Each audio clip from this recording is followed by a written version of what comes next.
boys, we are the lads in khaki. We are the boys that are always gay and hearty. Oh, we don't give a screw when we hear the bugle blow. The good old call that suits us all is come to the cookhouse door. Now, when I was on the firing range and fired my first 5, the folks all living on Bletchley Hill, they're lucky they are alive. For the first shot that I fired, it nearly killed the cow. The second made the skin fly off old Georgie Bailey's sow. The third one hit the sergeant on his tara boom da. It made him sing God Save the King and yippee-yi-yaddy-yi-yay. Oh, we are the boys, we are the lads in khaki. We are the boys that are always gay and hearty. Oh, we don't give a screw when we hear the bugle blow. The good old call that suits us all is come to the cookhouse door.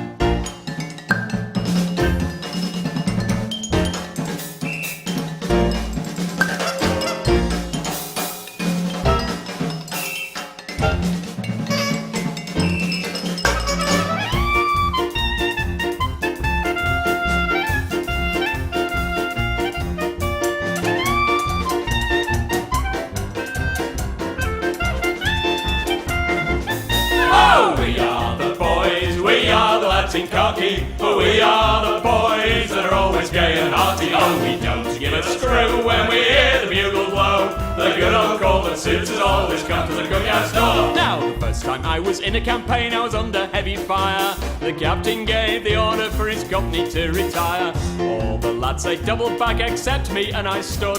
And with the fright I got that night, I was standing like a block of wood. Now, when the captain saw it, he came running up to me. He says, young man, you'll get a new suit just for your bravery. By God, I was frightened and I didn't know what to do. I said, if you please, sir, could you oblige me with the trousers now? Oh, we are the boys, we are the lads in khaki. We are the boys that are always gay and hearty. Oh, we don't give a screw when we hear the bugle blow. The good old call that suits us all is come to the cookhouse door. Hey! Hello friends and gamers, and welcome to the Allied Strategic Briefing for turn number 10. Now, of course, these things are confidential, these Allied briefings, so do not share any information provided herein to my competitors, to Hilltop, Pillbox, and Panzer King. Any of the strategy tips I give, any of the potential moves that my competitors can make, and that kind of thing. So yeah, just if possible, keep it to yourself, and also feel free to suggest things to me that you see. Right on. So I just wanted to say that these Allied briefings are always a little bit late. Unfortunately, I do the British turn, which takes a little longer, and then the Italian turn skips by pretty quick. Then it's the American turn, which skips by quick, and then finally, then I have to do the Allied Strategy Briefing, which takes longer than the other two combined, usually, just for editing and that kind of thing. So at the end of the day, usually the German player, Panzer King, gets his turn out before I get my turn out. But, so we have seen the German turn. Unfortunately, this is probably going to be the case for the future too, as things get more and more complex. So, but we'll just go with it and hopefully get our turn out before the Russians get their turn out. We'll get our briefing out before they get their turn out. So the Germans finished their turn, and I wanted to point out a few things in regards to their stuff. So as we've seen, but first, in turn 10, they did a fantastic move, fantastic move against attacking British Midlands with their 4 fighters, 2 medium bombers. That was a fantastic move and very well capable of wiping me out. He shouldn't have received as many casualties as he did. He should have, he should have taken out maybe 2 of mine at tops and lost maybe 1 or 2 of his. He should have taken all of mine out, so all 3 aircraft and a militia out for the price of maybe 2 of his fighters or less. So a very good move on his behalf. I completely missed it. Very tactically brilliant move. Well done. But this turn things are a little bit different. He did not attack the British Commonwealth, and there's also a few flaws that he needs to recorrect. First of all, the German Marines went to Paris. Well, they can't get that far. There's Picardy in the way, so he has to make it to next turn. Another big one. Let's zoom in the camera a little bit because this one is fairly big. Okay, we're looking at Macedonia. Now, Macedonia is where he attacked last turn. He attacked Peloponnese with his strategic bomber, Thessaly with medium bombers and airborne and land units, and then Macedonia took a hit as well. But Macedonia, the border of Macedonia extends as far as Albania. Now, if you see here on the coast, there's a dark line that comes in. It goes behind these railway lines, and it comes out here. It jags south a little bit, and then it comes this way. So weird. Like, I never would have caught that unless Ozark Outpost pointed it out on one of his videos a long time ago. Well, 2 or 3 months ago, which blew my mind when he pointed it out. So, unfortunately, that means the German attack against Thessaly would not have worked out. His aircraft wouldn't have the range. Same with the Peloponnese, the strategic bomber would not have the range. Thessaly wouldn't have the range, and his land units would only get as far as Macedonia. So he needs to recorrect that, and he is going to do that. It's just something to point out. This here is, unless you're actually looking for it, it'll very easily escape you because the mountain terrain is so dark already, it's just hard to see to begin with. So that's what happened there. Now let's switch gears and talk about strategy. Well, first of all, one other thing that we did see is the Soviet Union captured the rest of Norway, which was a fairly bold move and well executed. And I think he a little bit bamboozled Panzer King because he was declaring that he was going to retreat. He was going to retreat. In the end, the Norwegian fleet, though they could have sunk his 3 transport flotillas and his heavy cruiser, in the end they let them slide in hopes that they would go somewhere else and retreat out of Norway. In the end, they ended up getting wiped out themselves. So a little bit of a psychological warfare there, where Panzer King stayed his hand in hopes that the Soviets would retreat. In this case, they didn't, and they scored a nice victory there. So psychological warfare goes on all at the same time. Okay, let's talk about what the German strategy is. So we saw last turn that the units that they did build were primarily defensive. Militia in the capital cities, units in Paris, really nothing whatsoever to go up on this side, to go up against the Soviets. Now, that makes me think this. The German strategy has shifted from any kind of historical pathway to becoming what I would call the steel hedgehog, let's call it that, or iron hedgehog. Now, the iron hedgehog is this concept that Germany has satisfied its Lebensraum. Of course, it's got second place in victory points, but it's satisfied its Lebensraum for now, and it hopes that the war will bypass it, that the Soviets will engage the Allies and they'll duke it out, and then later on the hedgehog will strike out, or the porcupine, whatever, will strike out and smash a few of the areas here in Soviet Russia with a Soviet surprise attack and capture sufficient, well, 2 victory points is all they need over here. All the rest of their victory points they've already achieved. On this side they've got 6. The only 2 that they can get, I think they got 6. The 2 more that they can get is out here in Soviet territory. So that's what they have to do. They don't need to do anything now. They can just wait and see where the chips fall, and then later on lash out. So that forces me into this position where I am like Stalin at the end of World War II or middle late World War II, screaming for a second front. Unfortunately, I'm the Allies, and the second front is going to have to be instigated by the Soviets, who may not do it. They may not do it because the Soviets, they have a few other things on their agenda. They'll pick up some territory in Finland, then they'll go after perhaps Turkey, and then they may perhaps go after me in the Middle East. I wouldn't be too surprised about it if they went after the units in the Middle East. After that, they may start looking at other things like perhaps India, or if they go after me in the Middle East. At that point, it'll be a toss-up between Middle East and Germany. Now, between the two, they'll probably pick on the weaker player, which is me, because I have less income to spend, rather than going after the mighty German Empire. Now that I predict is the plan behind it. So I am in this odd position where I'm watching these 2 giants circle each other, but not actually engaging. And they're not even engaging each other closely. You're not even circling each other closely, just loosely, and hoping that they just keep me out of the fight by going after, instead of the Middle East, going after themselves later on. So what are the Germans going to do? Well, we saw last turn, Operation Barbarossa launched, I believe it was end of 1941. But we see nothing is going to be built on the border here in the next video. I didn't correct this and update the map because really, what's the point at this point? We'll wait until the Germans correct their moves with Yugoslavia and Greece and such before we do anything. Now, the Germans did not build up their troops here in Romania or here. They did not rail units here. They railed units to Yugoslavia, but they never railed any more units eastwards. So At maximum, what they can build up in rail here is 4 units per turn. And with mobile stuff, they can, they could roll certain things in this direction too. They could roll their motorized and the self-propelled and that kind of thing. But he's not gearing up for an attack, so it won't happen. It won't happen in turn 12. It might happen in January 1942 or July 1942. But for right now, it's not happening in the near future. And likewise, the Russians, they'll first be cleaning up a few things in Finland, Turkey perhaps, and possibly Middle East. So they're not going to engage just yet either. So that leaves me with this interesting position here in Greece. Now, I have two options in Greece. One of them is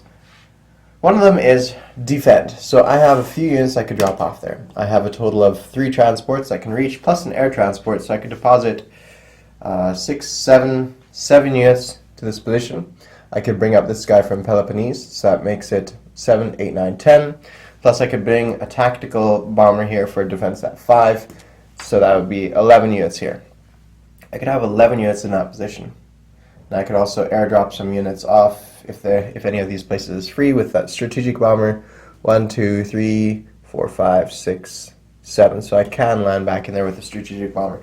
Now, if I do that, then the strategic bomber and the air transport and the tactical bomber will likely be hit by any fighters and such because they have air support superiority. So on the first round, they would be wiped out. So I'm hesitant to do that. But that's the way that would look like. It would be very dangerous. So I could hold out for 1 turn because this many units against what he has available, which would be 1, 2, 3, 4, 5, 6, 7, 8. 8 units plus his aircraft.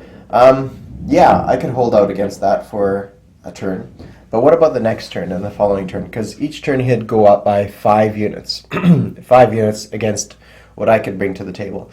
Now, I could hold out for 1 turn and he won't attack. If I build a fortified line, I could hold out for another round, probably. But then after that, I need to depend on transports to drop troops off.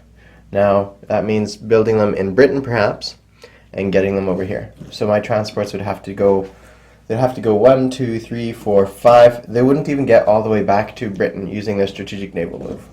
You would have to, if we came from this area here, 1, 2, 3, 4, 5, so we would. So we can get back here in this position with another 6 units in, what would it be, 2 turns? 3 turns? 2 or 3 turns we could get back in here. Yeah, 3 turns we could get back here with another dish of troops. That would be another 6 troops right here. So we could keep up in this Cold War-esque type of battle. Plus I could drop off air units here and I could build militia, so I can keep them off. But to what end? It would just attract all the German effort and focus into this area, in a laser focus into that area, because they have no other distractions, no other conquests that they need to make. This would be the last vestige. Of course, they may go into Turkey as well, but in Turkey, going across this channel and into the mountains, that would be difficult as well, right? To make an attack into there. It would be doable, but it would be something that I don't expect would happen. So that's my current thing, and I don't necessarily want the Axis powers to go into here as well. So once they take out Greece, and if they go into Turkey, then we're left with only one thing that they're going to go after, which is hopefully Russia. So my strategy here could be something called Shrinking Violet. Now, the Shrinking Violet is a strategy where instead of dropping off troops, I pick them up.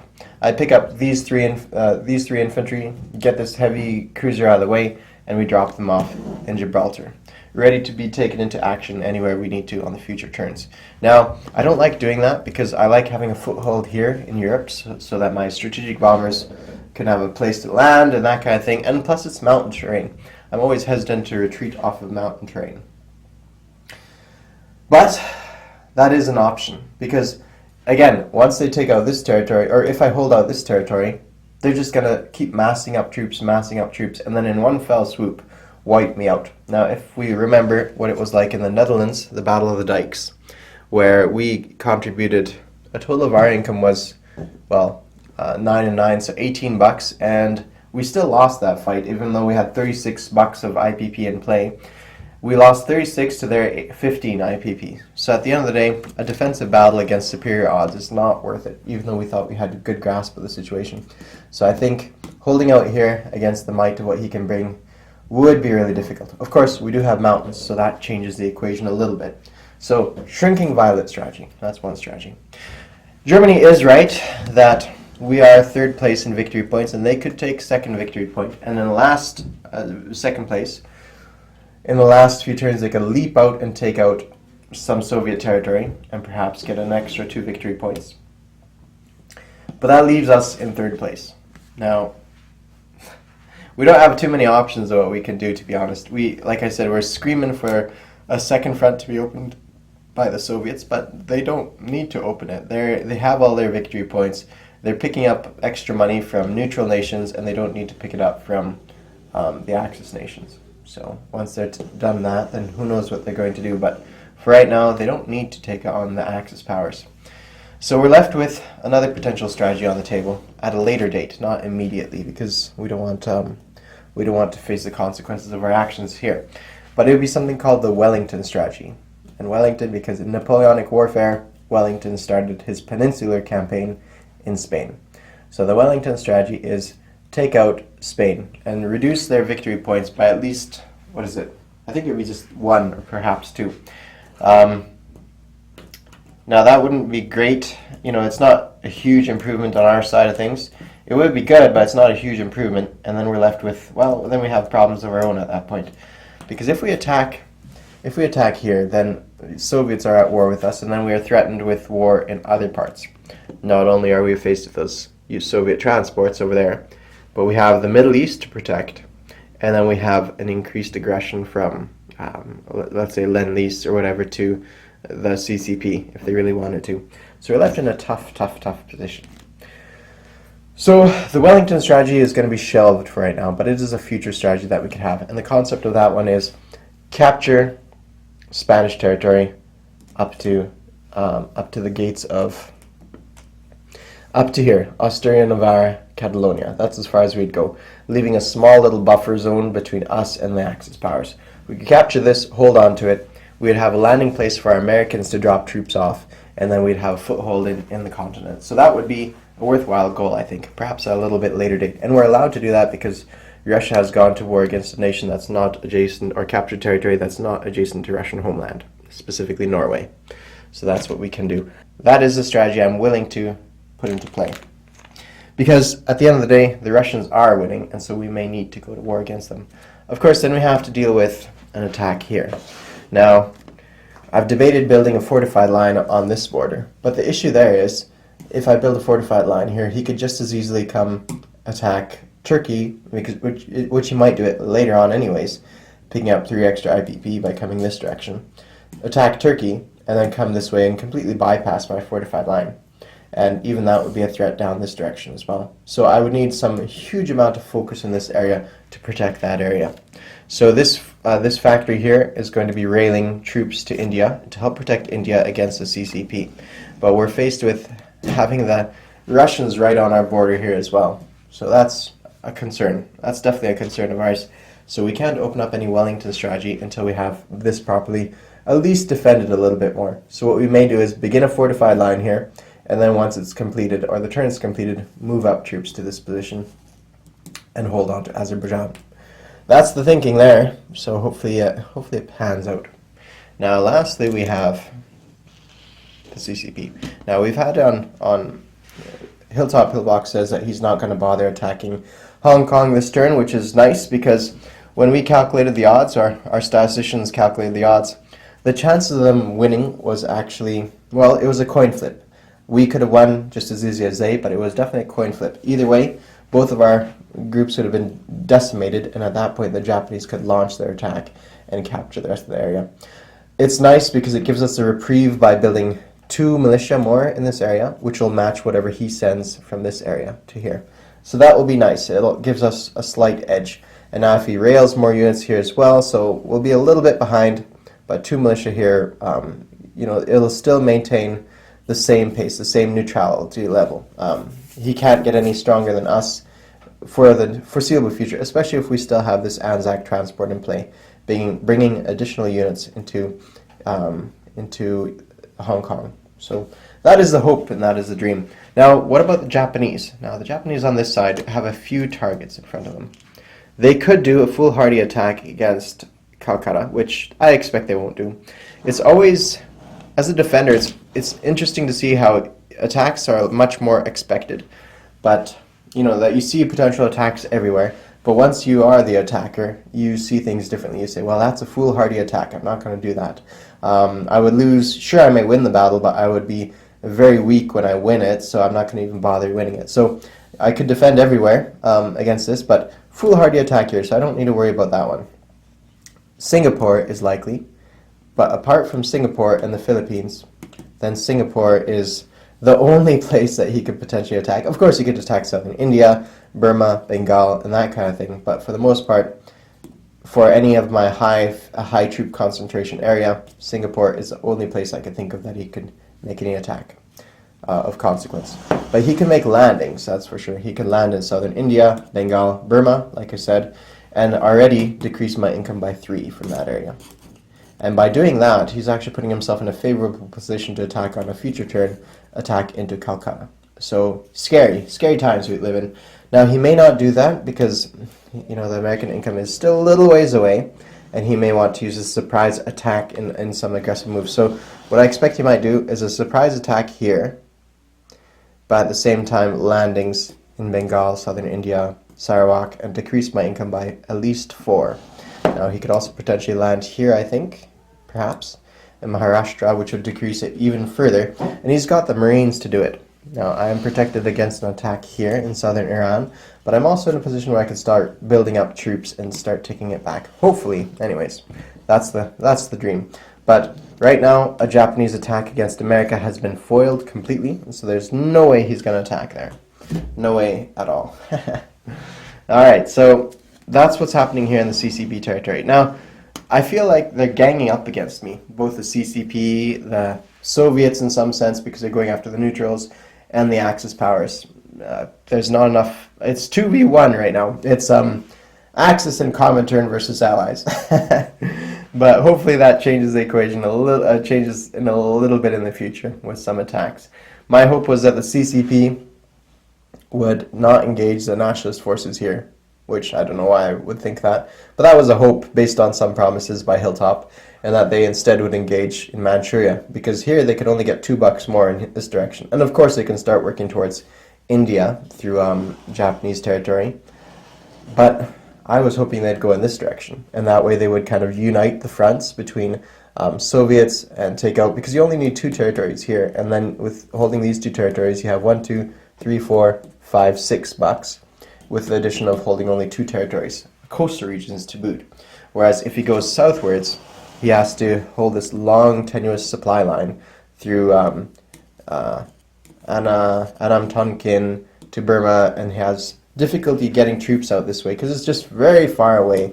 Of course, it is connected by rail, but it's in jungle, it's in mountain. It's just tough time all around to get towards India. And at the same time, he has to face the Japanese threatening him from Siam. So that was a hope, but I don't think it's going to pan out that way. It looks like the CCP is out to get Hong Kong eventually, similar to what the shrinking violet is with Greece. I make this a strong point and it gets their laser focus to this area. But if I surrendered this position, what would happen then? They would instead go somewhere else. So that's what I have to deal with this turn, is the shrinking violet over here. I have to deal with a potential attack in the future against USSR territory, which I would do in this position, and I could also do it safely in Norway. Because if I attack Norway, since the Soviet Union can't get past Finland, due to the Molotov-Ribbentrop Pact, it can only take out Karjala, so it's left with only attacking Karjala and leaving me with capturing southern Norway, Trøndelag, and Finnmark if I wanted to. So I could pick out some few territories there, and there's not too much that the foreign powers can do against me in that regards. So that's what I'm faced with, and different strategies employed. I still have to think about Greece, and I'm also tempted to do it by dropping troops off Greece, because I could always pick them up next turn, perhaps, if I have enough transports there, which I may be able to do if you count the Canadian transport down here. If it gets to that position, then we have enough to pick up almost everybody, and what I don't have to pick up can retreat to Peloponnese, and from there we can come in here. But again, to what end? Because by picking up Thessaly, By dropping troops off, it only delays the inevitable. Whereas if we let the shrinking violet fade and die, then it allows the Axis to go attack something else. And the hope is that apart from Turkey, the hope is at that point that all they will go for, or what they can go for, is not defense and Fortress Europe, but perhaps luring them into attacking the Soviet Union. I don't know if this is a strategy I would employ as the Axis powers, just because I'm more of a quick and decisive person, going straight for the jugular as quick as possible, because right now the Soviet income is just 49 relative to 54, as the German 54. So if he would have attacked sooner, he wouldn't have to deal with this later on. But it is a strategy that definitely gives me a hard time as the Allies.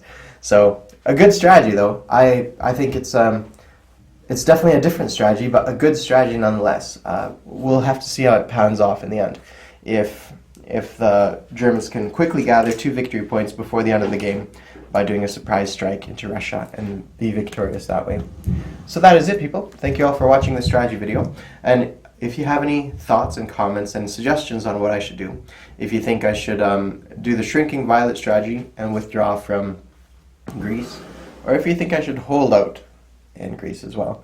Now, Greece only gives me $1 per turn extra, so really it's not that big of a loss.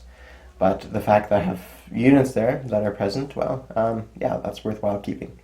So yeah, let me know what you think. And I will talk to you guys when I next see you with the British turn in 11.4. Cheers!